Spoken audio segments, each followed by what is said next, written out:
Welcome, everybody, to Do You Even Live Here? My name is Dalton George. I'm the mayor of Boone, North Carolina. I'm with my co-host and good friend, Preston Blakely, the mayor of Fletcher. And we've got a really awesome episode for y'all today. And I just kind of want to start off by teeing it up. We have a guest coming on who is my mayor pro tem, Todd Carter. I'll do a full introduction for him later, so please stick around for that chat. We've got a number of great segments we're going to talk about. We're going to talk a little bit about Todd's background in Henderson County, also Preston's stomping grounds. We'll talk a little bit about his work in the second segment as the development director for the Hospitality House of Northwest North Carolina, which is a regional housing agency that provides shelter for folks that are kind of experiencing homelessness. Then we've got segment 3. We're going to talk a little bit about his dad and really the kind of life that he's led both in sports and public service. And then also we're going to hear his take on the all-time goated Chapel Hill lineup. But before we do that, Preston, we need to hash something out that's pretty wild. The North Carolina General Assembly and the folks in the House have advanced a measure to limit a municipality's ability, maybe in some cases get rid of it entirely, who knows what they're going for, to do property tax, which is pretty crazy for us as two mayors, and I think it's worth talking about. So, what are we thinking? Yeah, man, it's not something I'm thrilled about. My community, Fletcher's, we've already been on the front lines about it. We're trying to get ahead of it. Just this past Monday, or maybe the Monday before, I can't remember, we passed a resolution opposing any changes to the way that we were able to do property taxes.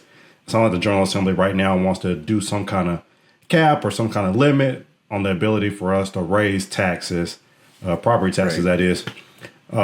Which has some pretty big impacts throughout North Carolina. For us in Fletcher, one of the things that I'm concerned about is public safety, for one, right? And so I think about 40% of Fletcher's budget is public safety. So we're talking about police, we're talking about fire, the people that are really on the front lines. And, oftentimes they need more money to keep us safe and do their jobs. And, just this year, Fletcher Fire and Rescue, they came to us and they said, we might need, a half cent to 1 cent, increase on the property tax rate, which, nobody wants to raise taxes, right? We don't want to do it in Fletcher. I think this will be the first time in my tenure that we may have to do it. And it's not even, set in stone yet. It's just a maybe right now. But we need to do that, right? And so if we maybe need to do that to support our firefighters, right? And so it kind of has this compounding effect where, if we're not supporting our firefighters the way we need to support them, maybe we don't have the same insurance, property insurance, home insurance rates, right? Because that has a piece of, the way that we provide the fire service has a piece in people's property insurance rates, right?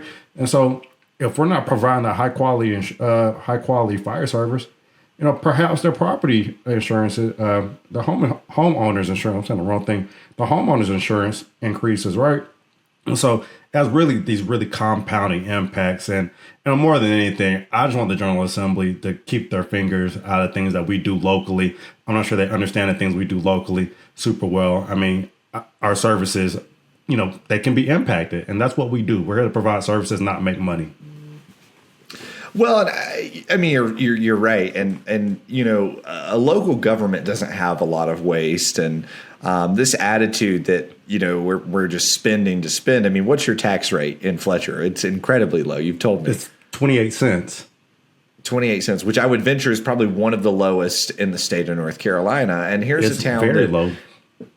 Yeah, that is not charging an insane amount, but also has concerns. Boone is at 40, so still not that much for the services that we provide. And I think you're right. It's frustrating that a lot of the people leading this have never been in local office before, and this impacts the real men and women that work for us. I mean, you've got public works, you've got fire department, you've got police, road maintenance, all of these things, and of course the impact it would have on schools and so much more. And there's no real, this is kind of one of those things where it's short-sighted. It's kind of like eating your vegetables, right?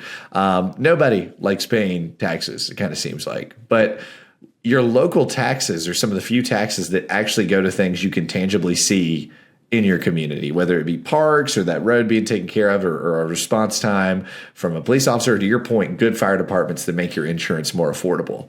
And I'm not saying that means all your other tax dollars are wasted. I don't believe that, right? But it's direct. It's very clear. And it's frustrating to have people kind of wage war on local governments, many of whom are doing the right thing and trying. And, if there's a couple of towns or counties that are, using property tax in a way that's not ideal, let's talk about a local bill. Or better yet, let's trust democracy to get rid of the elected officials that are hurting their residents through silly taxes, right? That's what we should do. So a lot of discomfort there, and some frustrations, and it's something that you and I are going to have to track as local leaders, and that's kind of the name of the game, right? The General Assembly chooses what to do, and people like you and me have to figure out how to help our communities in spite of it sometimes. So we'll keep tracking it and try to make sure that we're providing the services that people expect and need. Yeah, that's right. I mean, it's something I think we'll probably talk about again on the show. Again, I think it's passed the House side, right, Dalton?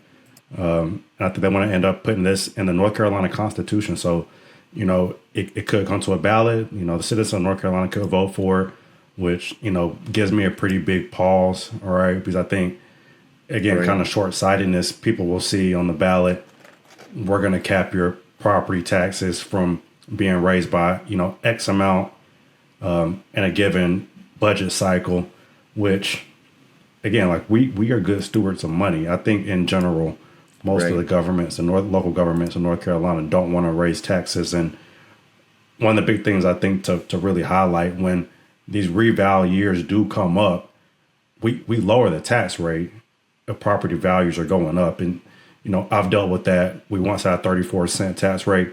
We had reval. People were nervous, validly so. We lowered the tax rate, right? We try to bring it back to revenue neutral, try to get as close to it as we possibly could. And so, again, just a lot of unintended consequences. I worry about it being on the ballot. I think people will see that and people will probably vote for it. But it's something we'll continue to monitor. And as leaders in not only Boone and Fletcher, but in the state, we'll be on the front lines and advocating for what we believe is right. Amen. And as we talk about local leaders that try to navigate this stuff, that's a great segue into our guest.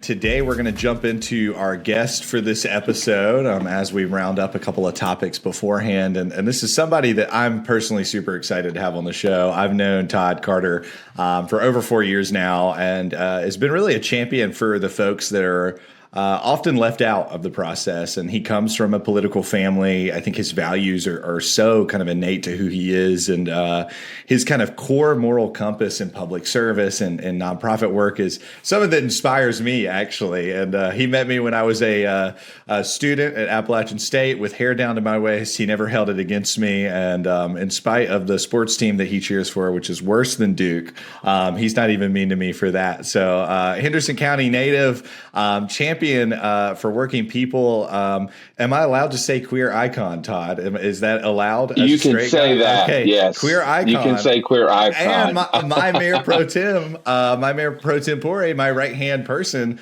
on town council, Mr. Todd Carter. How are you, Todd? I am fantastic. Was that a good intro? What do you think? That did it up, didn't it? I think that's great, and it's perfect that I'm on tonight. Madonna released a new song, so my queer iconness is iconing right now. It's in the air. Madonna is in the air. And it is. We've got to ask you, Todd, do you even live here? I mean, what's up with that? Of course, I live here. I'm born and raised here. I live here, born and raised in Henderson County. Went to the Better Blue School at Chapel Hill. And now I'm in Boone, North Carolina, where I've been for 15 years as an activist and now an elected official. So, yeah. Well, incredible. And one of the things I want to talk about first, Todd, as you kind of get introduced to Preston, I know y'all were chatting a little bit before as I was dealing with technical difficulties, but Henderson County native, right? Your dad was a known guy around there. You had shared that your mom, I believe, taught in Fletcher. So you and Preston very much rooted in the same area. Tell us a little bit about that. Very much. I mean, as they say, my people have always been in Buncombe County, Madison County, and Henderson County. My aunt lived her whole life right down the road from Fletcher Elementary School, and my mom taught there for several years, and spent pretty much my entire childhood, adolescence, from the time I was 6 until I graduated from East Henderson High School in Henderson County. But spent my growing up in my granny and papa's place over in Barnersville, and my daddy's people over in Madison County, and it just was home. I heard Mountain boy. Yeah, through and through, Todd. And I hear so much overlap because it's like my people are in Henderson County, my people are in Buncombe County, and my folks are in Madison County too. Like my mom's family's from Madison County, my dad's family's from Buncombe County. I'm sure we have so much overlap, and we were talking beforehand. We already figured out like some people that we already know mutually. So you said that you grew up down the road from Fletcher Elementary School, and I wonder if that means Hooper's Creek. My aunt did. My aunt lived her whole life right in the Hoopers Creek area, and then um, I grew up in Dana in the country, in Henderson County. But Granny and Papaw and Barnersville and all my people there. And if you got people in Madison County, Preston, there's a good chance we might be related. I'm just going to put it out there. Listen, Todd, this will be the second time that I found out that I had a cousin because of this show. And listen, we don't have to do any DNA tests. I'm already going to call it. We're cousins. I don't know how, but we're cousins. The Blakely Carter connection. I don't even know what the hell a Hoopers Creek or Dana is. So you guys are really in the deep cuts right now over in Henderson County. I'm impressed. We're getting real niche. And so Madison County too. My grandmother's from Madison County, and so my family, my ancestor was an enslaved man in Madison County. He was owned by one of the board of trustee members that founded Morris Hill University, and he was actually They arrested him and used him as collateral on a debt that the university owed to, I guess, whoever, bank, somebody, to be able to build the university. So Madison County, truly through and through for me. And then my grandmother ended up breaking that color barrier at Morris Hill University. And so if you know Madison County, you know Morris Hill, I'd assume, right, Todd? Well, I remember when they moved the grave and of that very slave onto campus, because because the Andersons are the other side of my family. So okay, we're cousins then. We actually are. So I'm related to the Andersons. So okay, we're actually going to have to sit down and do the family tree and figure this out one day, Todd. My grandmother would be geeking out right now. We have to have her on the show too. She's an icon. Her birthday was 2 days ago. But so Susie Anderson, who lives in Hawaii, I don't know if you know her. She lives in Hawaii. And I'm sure like some of this story probably isn't great, just given like historical context of black folk and white folk from that period. But we do know that we're actually related to these folk, the Anderson family. That is wild. Yeah, because my cousin Bruce is a political operative and has been in politics his whole life and worked on my dad's campaign against Virginia Fox. He also worked on the primary for, oh my gosh, his name escaping me, who's going to take on Chuck Edwards. Jamie Ager. So Bruce, the Anderson Dairy was the big dairy farm in Madison County, Mars Hill, and that was that side of the family. And then my dad's parents, my granddaddy was a sharecropper on Sprinkles Creek, and raised cows that then the cousin Anderson would use at its dairy farm. And yeah, it's all so connected. Well, wow. Preston, I'm you're dancing around it, Dalton. You're dancing around it, Preston, but you shared and it was apparently just her birthday, so you need to expand on your grandmother breaking the color barrier at Mars Hill, because I don't know if Todd knows that story fully, and you never told it on the show. Obviously, I know through talking to you, but I think it's a great time to expand on that. Yeah, I think so. Given Todd, your background in Madison County, and us finding out live on this show that will be released soon that we're cousins, and I'm going to excitedly call my grandmother after we finish this and be like, hey, I found a cousin of ours. His name's Todd Carter, and he's Dalton's best buddy. Since Dalton apparently isn't my best buddy anymore, feelings a little hurt, Dalton, but that's okay. But anyway, so my grandmother, Orlean Anderson Graves Simmons, so she went to school at Stevens Lee High School, which was in Asheville, and that was the segregated school. And so, Todd, I see you shaking your head like you know it. And so she would have to be bused in from Madison County to Buncombe County. So she's coming south to go to school each day. And again, like my family on my mom's side, my grandmother Orlean, she's from Madison County. And so, when she's graduating, she's doing anything that a typical senior would be doing, which is applying for colleges, figuring out what her life's going to be after high school. And for her, she wanted to go to the college that was in her home, which was Morris Hill College at the time, now Morris Hill University. And so she applied to many colleges, Morris Hill being one of them. And initially they denied her. And so she ended up being denied, did not get admission to Morris Hill. Some advocates, advocated for her. I think they were Quakers, actually. Some Quakers advocated for her to be admitted to the college. And so she ended up being admitted to college, broke the color barrier there, has an honorary doctorate from Morris Hill now. She didn't finish her degree at Morris Hill. She had quite the time there. I mean, they were letting her know not to go out at night. And, she would hear, other students threatening her. I mean, some pretty horrifying stuff like that. I wouldn't even want to imagine. So she didn't end up finishing, but she spent a career in, I say a career, she's retired, but she's like still working. And I'm not going to divulge her age because she just celebrated her birthday. And so I'll just say she just celebrated her 18th birthday again. But anyway, she spent a career in public service. I mean, doing the same things that you and I do in Dalton, not elected official, but serving people. And so she worked for the YMI, which is a advocacy organization in Asheville. Was on the block, which is a predominantly black sector of Asheville, or was. It's changed quite a bit. Then she worked for Asheville Parks and Rec for a number of years. And so she managed a lot of the community centers that are in Asheville.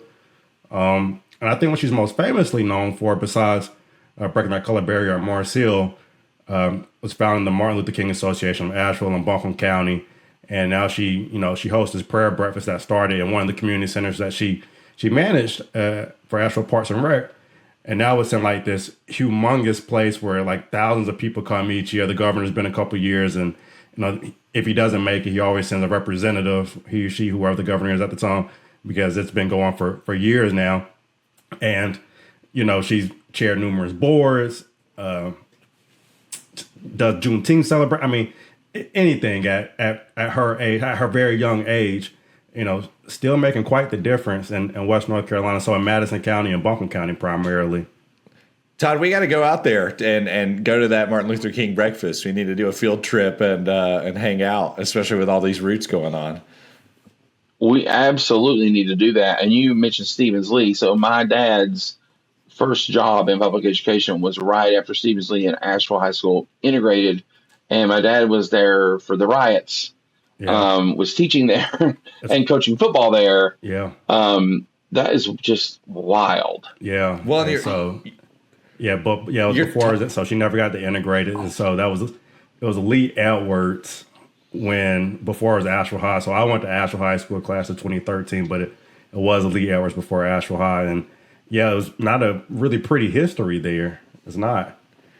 Mm-mm. Y'all are doing some like Western North Carolina deep cut on the history. I feel so left out because this is all new to me. And Todd, you've alluded to obviously your dad, and we're going to talk about that in this next segment because I think there's so much there. One of the questions I've always wanted to ask you, Todd, honestly, and I've thought about this a lot as I get your bio, is like, and Preston and I have talked and grappled with this a lot, is like it's really sexy right now to be from Appalachia, right? Like being an Appalachian is this kind of act of resistance. It's progressive in some ways, right? Identifying that Black people are part of Appalachia, right, is a core component. That queer people are a part of Appalachia, and like also like Todd, you're as Appalachian as they come, and I've never seen you like really I don't want to say lean into that or claim that, because I think it is a core part of your identity. But in a world where, that's like something people put in their bio, or it's something that they really lead with. I'm an Appalachian, and you and I read comments all the time about how everybody on town council, they're Flatlanders and they don't care, which president loves Flatlander. He thinks that's the funniest word of all time.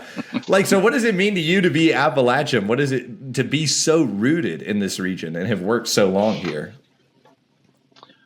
Well, rooted is a good word because my granddaddy Carter, I told you he was, they were sharecroppers. My dad grew up like that, but right over the border from Madison County was Irwin, Tennessee, a home of the KKK.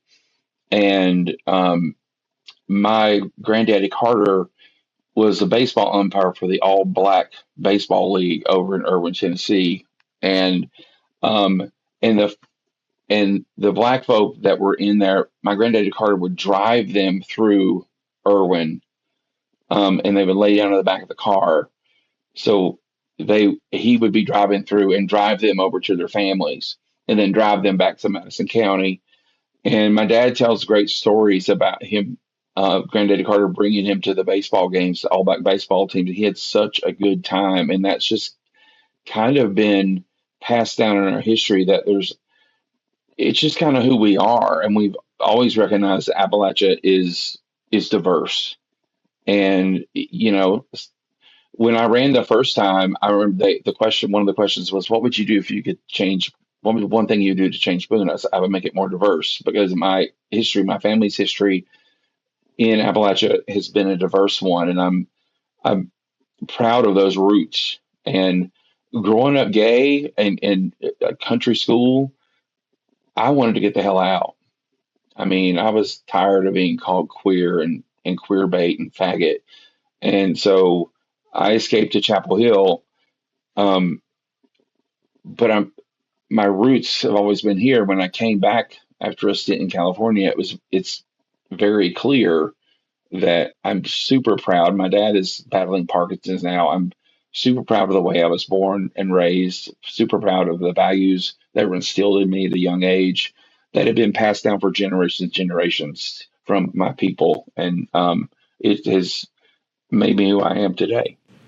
That's so well put. I mean, I think about, oh, sorry, Preston. I was just going to say, I think about how both of y'all, right? Like, I mean, I'm a white guy, right? I'm straight. Like, when you look at Appalachian media, right? A lot of times it's straight white dudes. Like, that's what's depicted.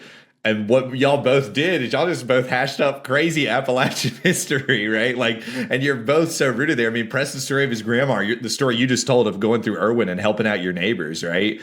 Because there's these terrible folks out for them. And it's like, Preston, you as a young black dude, right? And Todd, you as an openly queer man. It's like, when you look at Appalachian media, when you look at the way people depict folks in the mountains, it's not often folks like y'all, right? Even though y'all are as Appalachian as they come. And I think that's like so interesting. Both of y'all are so different in so many ways, right? But that like core components, like you're not going to find people that are more rooted. But they're also not putting y'all on the postcard of this region, or the people that are kind of being critical of this region aren't, I should say.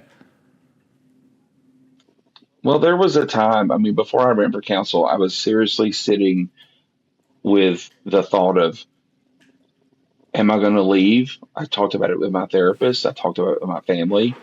It was a time I wanted to just cut and run and go to Durham, where it was diverse. I have friends in Durham and Chapel Hill. It was the diversity in a lot of different ways, and I'm more comfortable in that environment. And but I decided I had to make a decision. I said if I'm going to stay, I have to do more. And that more meant I'm going to stay here and try to build a community, but also run for town council to try and have a bigger impact and kind of take my activism to a different seat so I can advocate for the things that I really care about. Todd, I really love that perspective and that worldview. And it's something that resonates with me so deeply. I went to college at UNC Greensboro.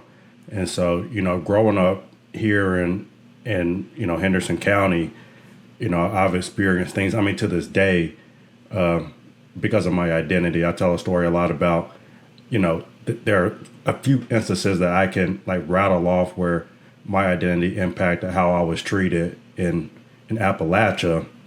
And so, one, I'm sorry that you had those experiences in Henderson County, our home county. But two, it really resonates with me because when I went to Greensboro, and I stepped out of that car to tour UNCG, one, the humidity hit me, and I was like, "Holy cow, that's not Appalachia." But two, I saw all these different people that looked like me, and it wasn't like I was like, it was easy to find, right? And I was like, you could just turn your head, and there's somebody black, there's somebody that's different than you, that's not the prototypical just white person in Western North Carolina. And again, we've alluded, Western North Carolina does have a very diverse history, and there's a lot of different people here, but it's easy to go over to Guilford County and be comfortable, right? And when I made my way back home, when I made that decision for myself, it was coming back, and I went to grad school at Western Carolina University. I knew I wanted to serve people just kind of like you did, and I was getting my Master of Public Affairs, and my journey was going to be like a city manager, and obviously I took a big left turn at some point and became a mayor, right? But I knew I wanted to serve people and give back to the community that gave back so much to me, and really shape the people that are here and the communities that are here, especially the communities that look like me, right? Because they've given me so much, and I didn't want to give up on them, and I knew that I had something to offer these folk, and I came back and I wanted to serve and give back and build my community just as you're talking about as well. So I certainly appreciate that story. And as we come to the end of this segment, I'm just so incredibly glad to find out that I have a new cousin up in Boone, and we're gonna have to delve into that, off camera, because that's a really interesting thing that I did not expect this evening. And again, we have been talking before off camera, but I'll tell you what, that's quite the treat, and it made my night. So I'm looking forward to hearing more about you, Todd. I hear you're running the largest homeless shelter in Watauga County, I believe, or maybe Northwest North Carolina. North Carolina. Yeah, we cover 7 counties. We're the regional homeless services center for housing for 7 counties. And that's a great teaser. So as we talk about serving people, as we talk about, this kind of coming back and fighting the good fight, we're going to come back and we're going to talk a little bit about the Hospitality House of Northwest North Carolina, where Todd is the development director, and delving into a little bit about homelessness in this region, across the state, and some of those perspectives. So thanks for listening, y'all. And this is Do You Even Live Here?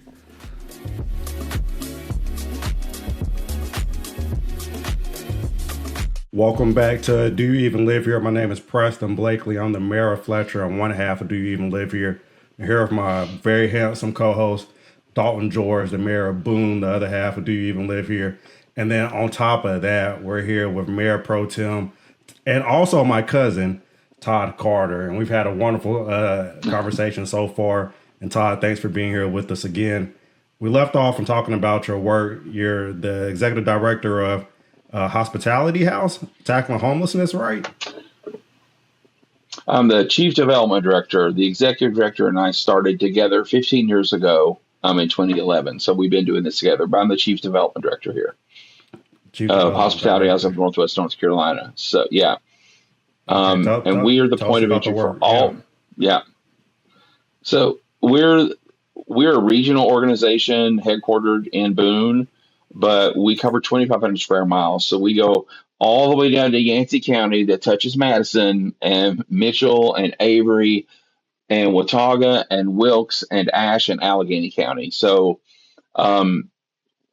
we are basically the same area as the High Country Council of Government. So we are the housing agency for people experiencing homelessness in the High Country.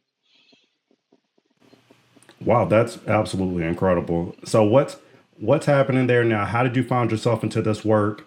And what, that's a big, I'm kind of mind blown about how many counties you all are touching, and also the rural nature of these counties. And I also want to delve into like how substance abuse goes into this piece as well, and homelessness.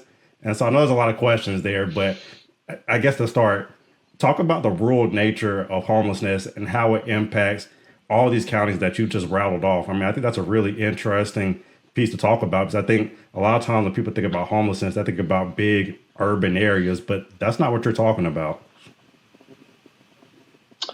No, and it looks homelessness in rural Appalachia looks very different than it does anywhere else, and it goes for anywhere in rural America, um, because you don't see it, and and we haven't. It's interesting because until COVID, we never saw it. Now, some of these rural areas are starting to get the same kind of NIMBYism. Oh my God, get these people off our streets because of all the gains that were made nationwide on um, to combat homelessness. I mean, it had been a steep decline ever since, honestly, the initiative that the Obamas put forward involving veteran homelessness and family homelessness, a steady decline. And then COVID happened, it wiped it all away. And still to this day, 80% of people only experience homelessness once in their life, but the sheer numbers of people experiencing homelessness, particularly families, our 7 counties has one of the highest rates of unsheltered homeless families in rural America, not North Carolina, America. And um, because I remember meeting with a group of grant funders from down east, and we were talking about the causes and root causes of homelessness. And we brought up, we said the word land poor, and they said, "What in the world is land poor?" And I'm like, "That's something unique to Appalachia. Like, my people have property. I'm living on a camper. I'm fine." And a lot of this land poor is undevelopable land now because it's now in what we call a floodplain. It's undevelopable. It was farmland. You can't build on it anymore, but it's the family land. Nobody wants to buy it. So there's a lot of that generational pride that has also led to generational poverty. And that is the challenge. We've been beating the drum. I mean, you got to think the Department of Housing and Urban Development. The word urban is right there. That's how it was started. But they're the federal funder for homeless services across our country. And for so long, I remember in 2012, someone coming and saying, "You can't do it like this," because we have our Brook Hollow complex, which has 5 different housing programs under one roof. I'm like, "You can't do this. You need to have women over there and men over there." And I'm like, "You don't understand. This is rural Appalachia.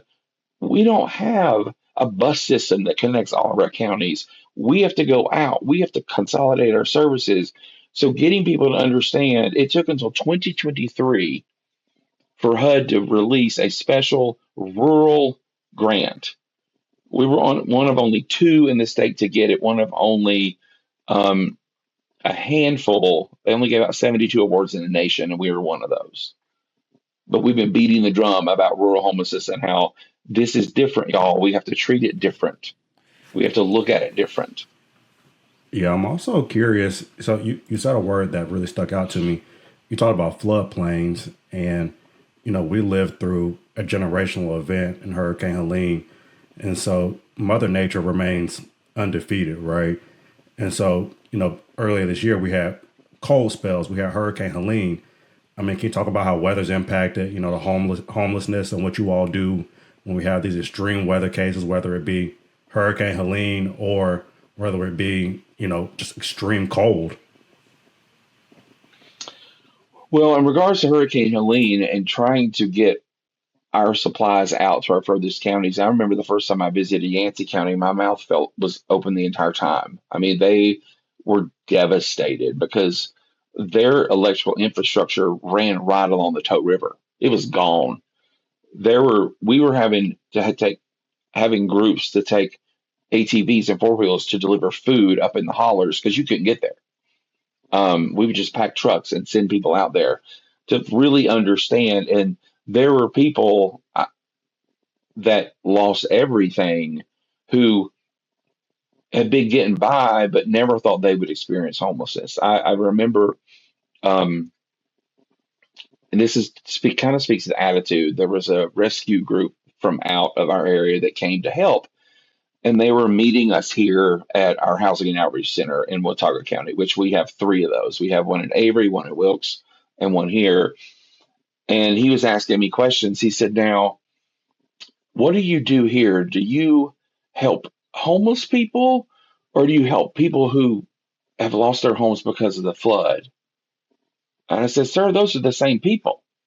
I don't understand your question. So true. Um, and so in the extreme cold that we've had, we fan out. We have different counties. They will, because we only have one shelter facility, and that is in Watauga County in Boone. But covering 7 counties, we work with other places on warming shelters, but other places will bring van loads of people who are still unhoused. They will bring them to our door. I remember 2 Christmas Eves ago, it was terrible. It was the where we had over 150 people packed in, and due to fire code, you're not allowed to lay down. But we had 25 or 30 people sitting in chairs with blankets just to keep them from dying outside. Um, the the dynamics also are just so different than they were when I started this job in 2011. What I mean, Um, as you talk about those dynamics, I mean, obviously, probably you started in 2011, so you've seen, especially in the past couple of years, but you've weathered one Trump admin. You're in the middle of a second one. You've seen the federal government also consistently clean their hands and say homelessness isn't our issue, right? Let's leave it to these nonprofits that are just fighting to make sure, like you said, people aren't going to freeze to death. And you know, the dynamics of homelessness changing as far as the folks that are coming into your programs, whether it's in shelter or the long-term supportive housing that you have changed, right? I mean, that's kind of what you were alluding to, but I know that we've talked about this personally. So I'm curious as to your insight. I'm sure there's a lot to be said about the federal government's failures, but also, like, what do people get wrong about the folks that are homeless right now? What's a piece of that puzzle that people often miss when they look to service providers or those that are unhoused? well, 2011, 2012, 2013, I look back and 50% of the people that were staying at a brick color complex had jobs. Um, I knew every person personally that could count on 2 hands that had a significant mental health diagnosis. Due to the failures of our mental health system, that number of people with a serious significant mental health diagnosis sits at 75% now. In 2011, I could count them on 2 hands. Now it's 75%, and probably only about 20% would be able to hold a job. So the big misnomer is, why don't you just get off your ass and get a job?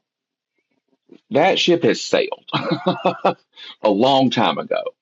And so now what the federal government's trying to do, they're trying to tie work to any sort of assistance.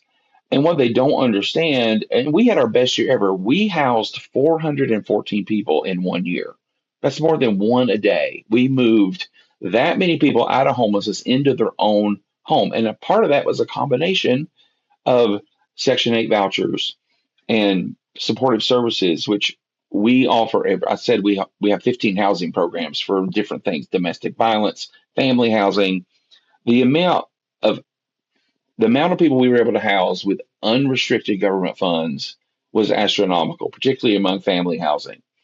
And these are people that want to live and raise their children. These are folks that want to, if they're capable of getting a job or able to get a job. But the amount of people that literally just need assistance to live, our current federal government is willing to incarcerate them or kill them, quite honestly.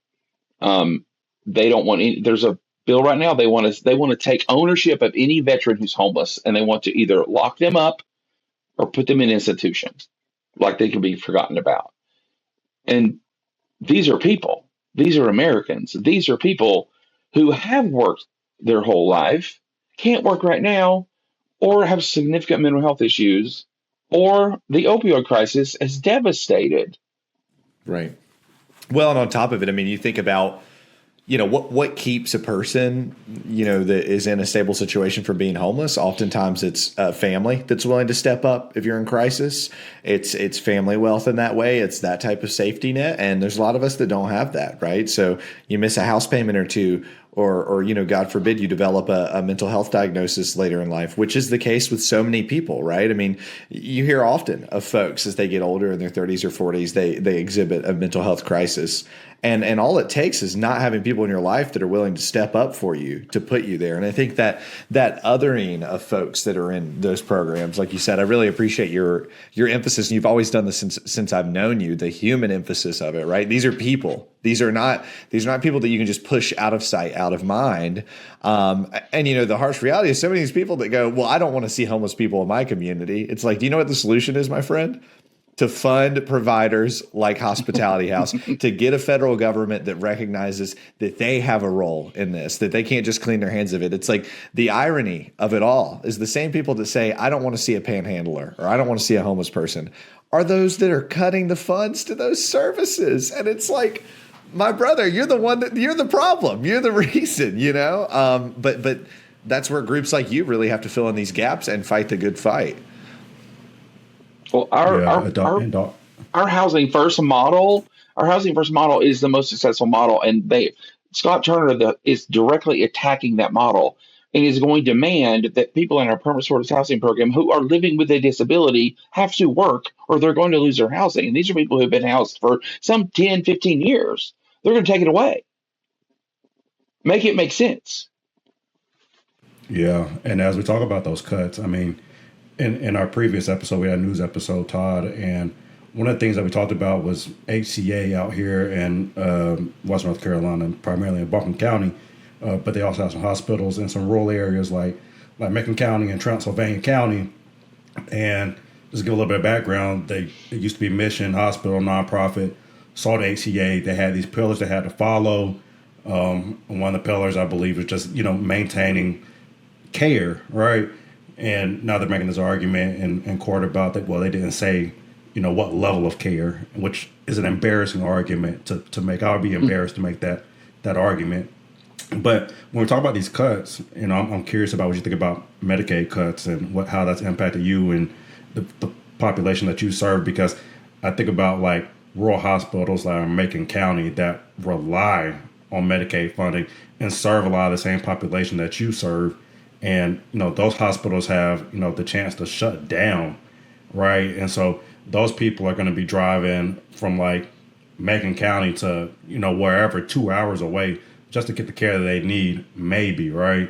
And so those hospitals are closed. I mean, that's a pretty big deal. You know what I mean?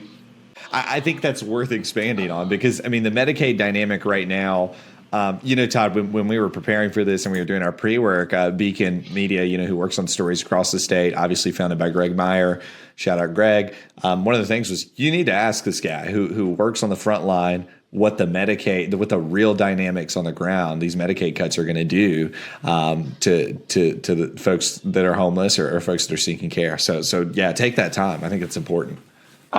I'm looking up so Blue Ridge Regional Hospital in Mitchell County is one of those that is in our area that is on the cusp of being mandated to be closed. They will have to go either to, they'll have to go to Mission, and Blue Ridge Regional is the only resource there.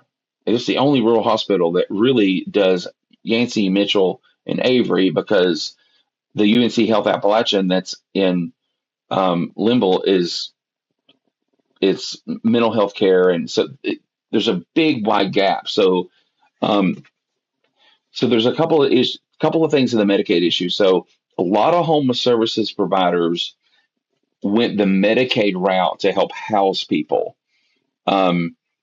There is a good chance that 167 people by the end of this fiscal year are going to lose their housing, not at Hospitality House, but through other homeless organizations across the state that relied on Medicaid to pay that. They're going to be homeless. 167 people in our state that have been housed successfully. One of the things that we have done is we've partnered with High Country Community Health. We've started our own clinic.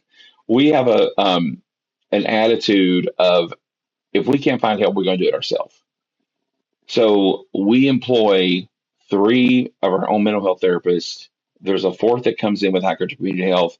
And then we provide medical care 2 days a week to help people and to kind of get out of that.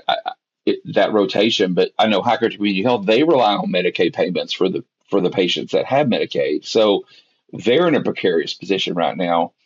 App Healthcare, our rural health that covers Ash, Watauga, and Allegheny is laying off 23 people because of these cuts. It says real life and death effects on our rural Appalachian communities.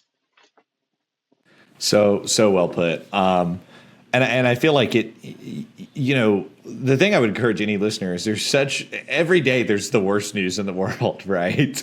But the reality is, like, so many of these impacts are going to take a while to be felt. And I feel like even the Medicaid cuts that, have came across our phones, but a million things have happened since. It's like folks don't realize, like, we're just now feeling the beginning pressures of that. And it's going to continue and continue. And it's going to be present in so many ways, especially in rural communities like Watauga, and our neighboring communities, all the counties that obviously a hospitality house serves, and then Preston, out in Henderson, like you were talking about with HCA.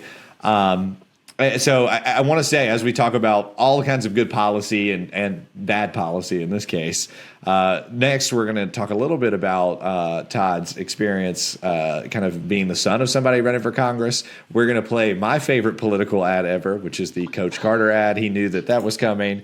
And talk a little bit about his own kind of philosophy on service and ways to really plug in. So this has been Do You Even Live Here? And stick around.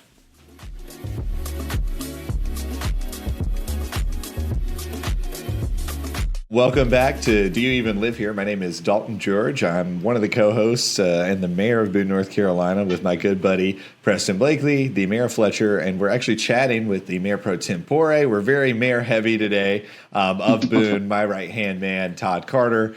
And we're kind of wrapping up. This is the final segment of the evening with Todd, and we're talking a little bit about kind of his history of service. We heard earlier in the conversation, for those of you that have listened to the whole thing, about even his kind of roots in Western North Carolina, folks that were willing to do the right thing, even when that was not common, right? Willing to look out for their neighbors, and his work as the development director for the Hospitality House in Northwest North Carolina. So a lot of service.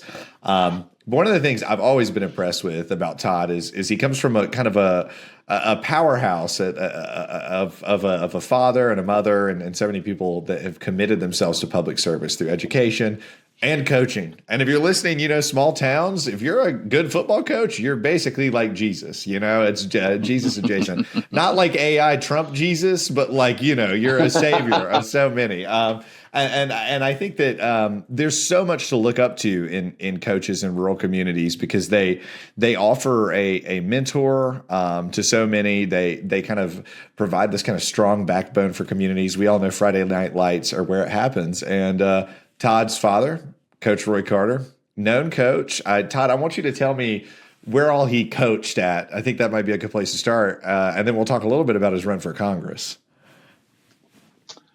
Well, yeah, so I was telling Preston off mic earlier that he actually started his first job was at Irwin High School as an assistant coach at the same time that Roy Williams, the esteemed coach of Carolina basketball, was also an assistant football coach. And there's a whole other story about that and me getting tickets and stuff like that down the road. But are anyway, they friends to this day? They've lost touch, but back in the day when that was Roy's recruiting ground, when he was coaching basketball, and he had to sell calendars because there was no money to pay him when he was just in the 70s. So he would come through, and my daddy would always buy me a Carolina basketball calendar. And one time, Coach Williams said, "Hey, Roy, I've got a couple of tickets. Would you and Todd like to come to a game?" So, wow. Anyway, and I'll also say Roy Williams is my love for Chapel Hill. And I also say Roy Williams is a Henderson County resident these days. He lives on Flat Rock, so there you go. Yep. He's also from rural Appalachia, born and raised in Marion, has struggled. So just good stock there. Well, and to that point, right? Like to that point about good stock and your father, right? He decided to run, and he's no stranger. He ran for a number of offices, but came very close to unseating Virginia Fox in probably one of the most challenging elections she's had. And there's this one ad I just think is so representative of what a coach means to a community. And I joke earlier about them being kind of this like savior figure, this person that looks out for folks, that gives people a chance. And we're going to play that ad real quick. And I just want to react a little bit to it. So. For 40 years, Roy Carter coached high school football in North Carolina. Now he's running for Congress. We need to bring jobs back, Coach Carter. That's priority number one.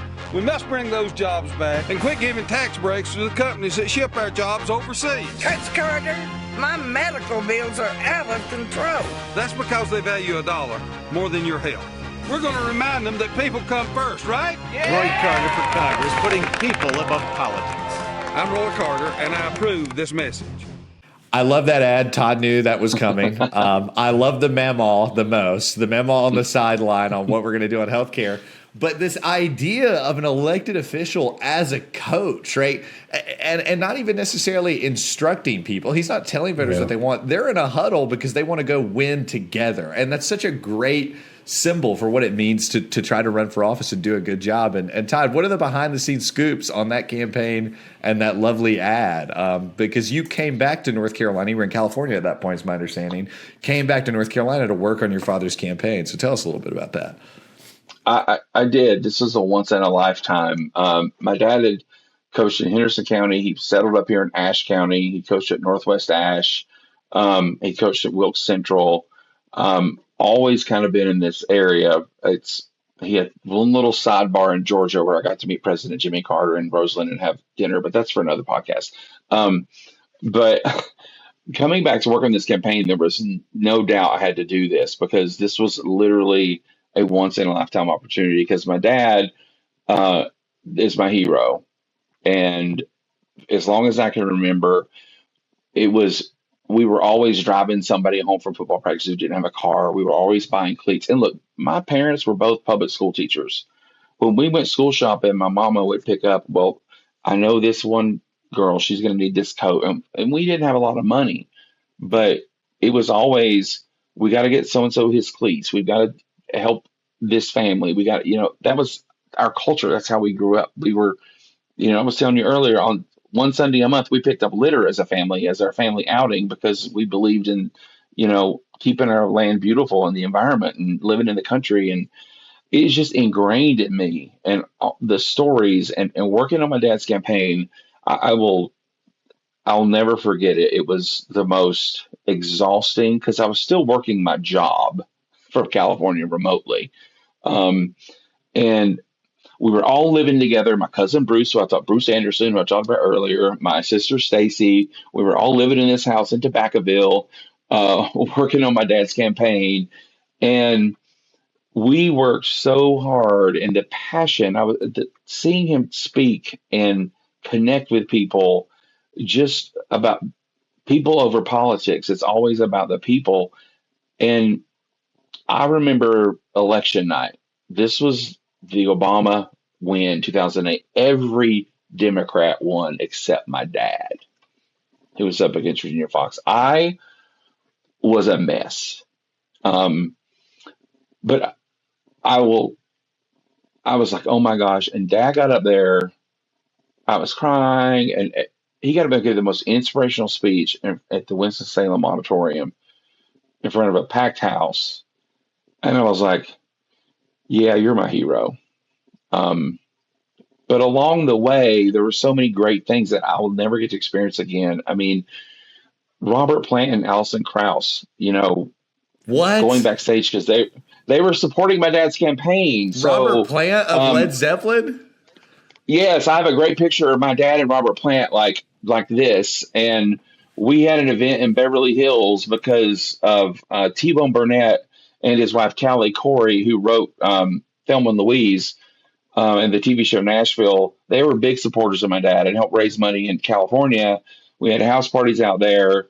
They became really good, tight with our family, and just really wanted Dad to win. John Mellencamp maxed out his amount to give to us. And there was a lot of people that felt my dad's energy, that this guy from Appalachia, this guy who talks real talk, can actually make a difference and deserves to be in Washington to represent the mountains of North Carolina. I just love that both of your parents were school teachers and your dad was a coach. To Dalton's point, I get really frustrated when we have, our General Assembly essentially defunding public schools because I think high school football is I think it's like the quintessential point about like how much public schools actually matter because you go to any Appalachian high school on Friday night and there's a football game going on. I mean, every single person in your little town is at that stadium, and that is essentially the town hall. And so I have to imagine your dad got his start, in politics, really coaching. And then the imagery of the ad, I thought that was really interesting too, because when you think about football, you think about like big, burly men, but in that ad, I saw diversity in people that came from different backgrounds. Like I saw women up there, right? I mean, that's not somebody you would traditionally see in shoulder pads, and that was something that really, really stuck out to me. So I'm really interested about how did the ad, if you know this story, how did the ad come about, and then also your dad's role in like coaching and like getting into politics and really the football field being the town hall for him from the onset. At least that's how I look at it. I'm not sure if that's actually what it was. I'll give you a good example. This is how much he cared about rural communities. When he came to Northwest Ash, the superintendent said, now, Roy, this is the worst job in the state. I don't want you coming up here. I need you to know that right off the bat. They hadn't won a football game in 3 years. In Warrensville, North Carolina, the most rural part of Ashe County, and Dad's football team resurrected that community. I mean, everything from people getting out there, they were playing in a cow field. He went out there, he goes, this reminds me so much of home. This reminds me so much of Mars Hill. We can do better for this community. And completely, by the third year, they were 9-1, the state playoffs, and every single person in Warrensville and Lansing was there. Now, why did my dad not stay there? He fought consolidation because Ashe County was going to do away with the 3 high schools and consolidate into 1. And my dad said, he was on the front lines, and he said, that's one less quarterback. That's one less student body president. That's one less leadership position. And these are the most rural kids. They're not going to have, they're not be able to drive to town for extracurricular activities. When you move, they're going to lose out. You're going to make them even in a worse situation they are. This is their life. So he knew they were never going to hire him, even though he was the winningest football coach at that time in the county. So you're spot on, Preston, with your analysis of it being the town hall police. And we're very lucky at the campaign. We had a really good team. Andrew Rogers, who ran the River and Film Festival for a long time, and then Frank Eaton, was a political operative. They were very tech savvy, and we had a good team of people, and they put this together, and that we really wanted to rally around that theme of community and coaching, and that this is home. That is that point about, one less quarterback. One, that's beautiful that you have a coach that sees students and people coming up in that way and wants to foster that leadership. But like, two, it's just such a great point on like what happens when you don't support public schools. I mean, when there's 100 kids in a classroom versus 20, your opportunity to be seen, to be heard, to have somebody invest in your growth is just minimized. And like, whether it's on the football field or a student class rep or whatever, right? Like we lose out when our students have a harder time of trying to stand out. That's incredible. Now, now I need to ask too, because Preston and I are a huge Panthers fan. Were you a Panthers household, or you guys just college ball? Because I know you're an acolyte of Mac Brown over at Chapel Hill. We're still mad about that, but We are. But like, what was like? Because you actually you went to university. You carried that sports passion. I'll let you tell a little bit about that story, but like y'all were eat up with it. I mean, it didn't just stop at like social justice. It was social justice and sports. Like those two things were intertwined. It was key to our growing up as leadership. I mean, we all played sports. My sister won the state championship. She was named the state 1A player of the year at Henderson High School in '92. The boys and the girls both won the state championship. My sister in volleyball.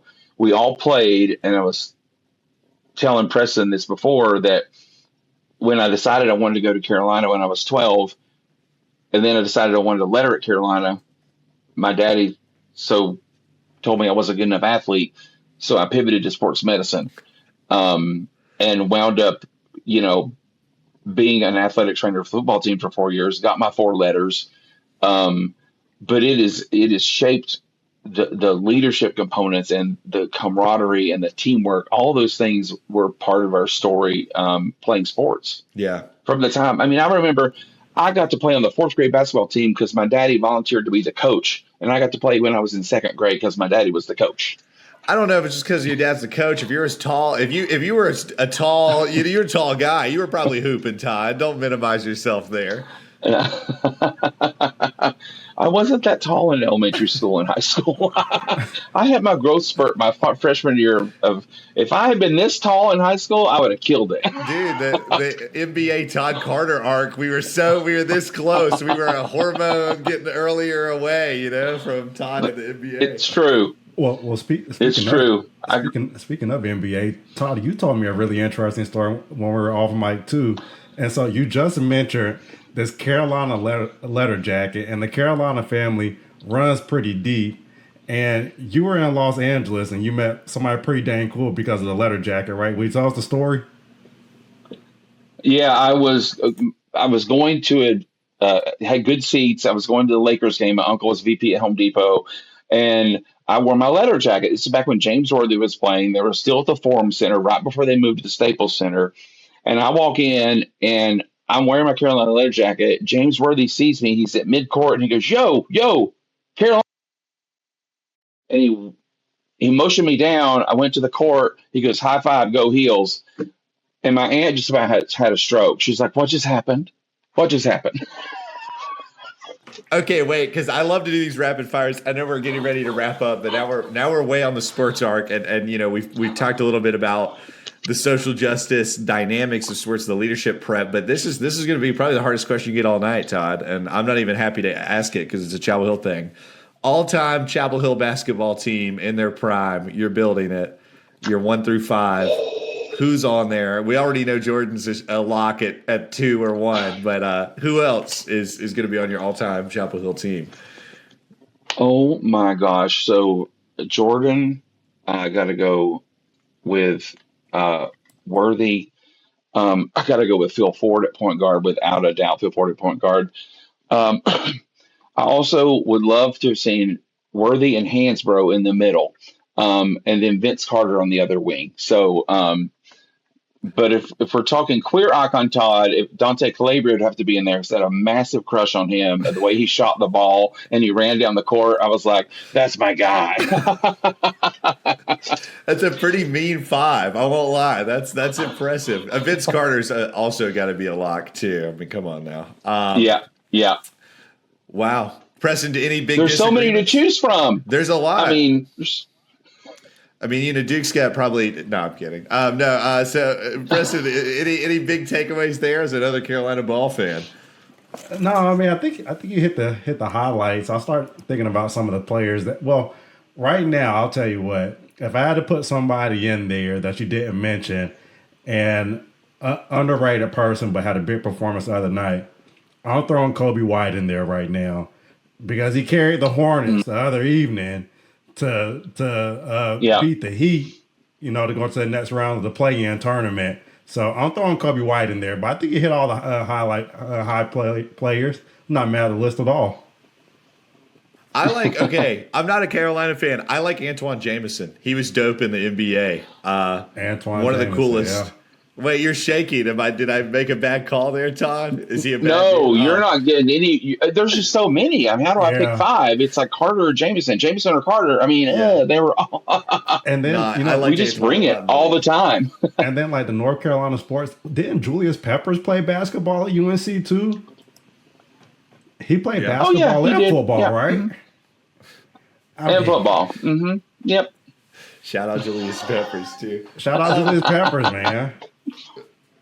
Well, that's right. Todd, and I know this is a big shift in gears. We started this segment talking a little bit about your dad, and as we get ready to wrap up, I know we really threw you a bone letting you talk Carolina basketball. But so much of the work that you do is tough, right? I mean, like you're constantly on this uphill battle, whether it's trying to get people in housing. Obviously, Preston and I know well, right? Elected office is taxing. And so, knowing your father, knowing your background, knowing your roots in Henderson County, what you do professionally, I think it's fair to just ask the open-ended, right? Why do you do it, right? How do you do it? And then also, what advice would you give to somebody out there, a rural person in Appalachia, that is maybe struggling with who they are and wants to do for their community? So three big questions as we wrap up. Why do I do it? I don't know how to not do it. People say that to me all the time. How do you do it? I don't know, but it took me a while to learn that passion is people. That's what drives me. And that's what keeps me going. How do I do it? Sometimes I don't know. That it ebbs and flows. Like it's a hard season right now in hospitality, also federal funding, but I find my energy on town council. I find that the things that are coming at me so often, on town council, I get to move forward instead of just combat things that are coming at me. And what was the last thing? Well, we started the segment, talking about being in a community where sometimes you don't, the struggle of self, right? And what would be your advice, to a young Todd Carter out there in Appalachia, a young Preston Blakely that's grappling with what does it mean to come fight for my community when sometimes there are people out there that feel like they're up against me, or maybe are against me. Don't try to be something that you're not. I mean, I've tried to assimilate. I've tried to do different things. I've tried to don't be so gay or don't be so this or gotta talk like this. You gotta walk like this. Your voice is your voice, and lean into that sooner rather than later. And just know, find your community. We're out there, and don't be afraid to be you. That was my biggest struggle, trying to not be this, not be that, because I'm going to be judged, or I talk gay, or I walk gay, or I act gay. That's my superpower, and being vulnerable to who you are and being true to who you are. That's where your superpower lies. And don't be scared. We're out here to help.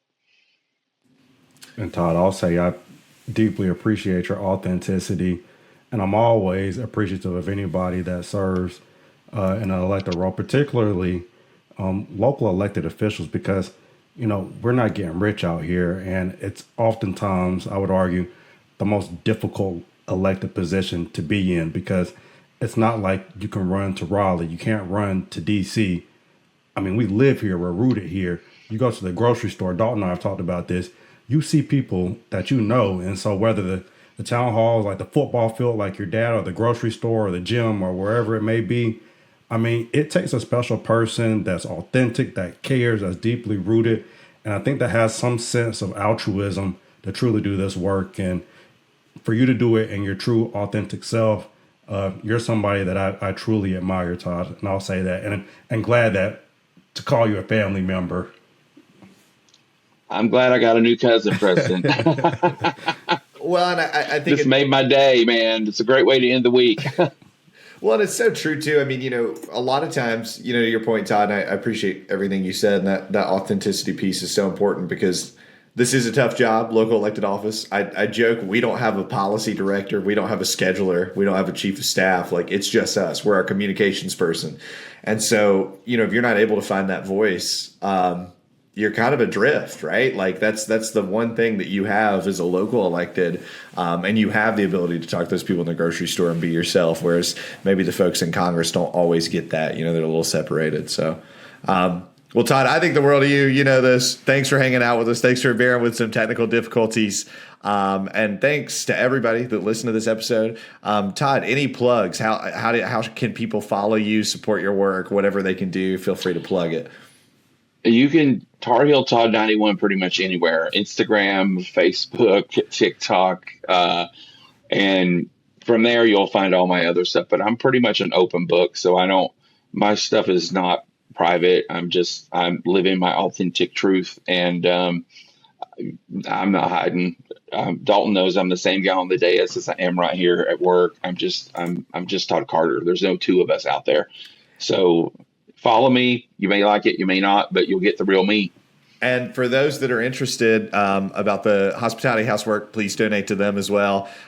They do some excellent work. So if you were really intrigued by what he shared, during that segment, donate at Hospitality House, Northwest North Carolina. There's ways to do so online. Yep.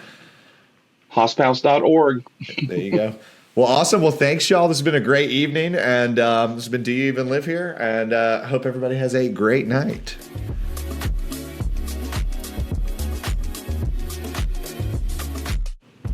Preston Blakely here, and the Mayor of Fletcher, one half of the Do You Even Live Here podcast. Here are my co-hosts, Dalton George and Mayor Boone. We just had such a wonderful guest this evening, Mayor Pro Tempore Todd Carter, also the Development Director of Hospitality House of Northwestern North Carolina. Such an interesting conversation. We learned a lot from Todd. A couple of takeaways. Big one for me, Todd and I may be related. So maybe we'll revisit this at some point and try to match up the family trees. If it's able to be done, I don't know. But hell, y'all, me and Todd are going to try. And so I think that was really interesting. We were able to talk about, what homelessness looks like in rural North Carolina. Ever so often we think about homelessness and people get othered, which is really unfortunate. But we have good people like Todd that are humanizing, people that are experiencing homelessness, substance abuse disorder, mental illness, and really giving those people dignity and a place to stay, trying to get them in full-time housing, which is so important to, our communities and, showing up for our loved ones. And finally, we were able to see that ad that, really captured who Todd Carter and his family are. I mean, Coach Carter, typically you think about the movie, but this Coach Carter was a real deal. I guess the other Coach Carter was too, but this person is deeply rooted in West North Carolina, ran against Virginia Fox, just nearly won, coached at several high schools throughout West North Carolina, and his town hall was the football field, and that really translated into almost an incredible upset of Virginia Fox. And I guess that was in 2008. We were deeply appreciative of Todd. You all continue to follow him, support him, donate to his organization, and visit us next time on another episode of Do You Even Live Here with Preston Blakely and Dalton George. See y'all.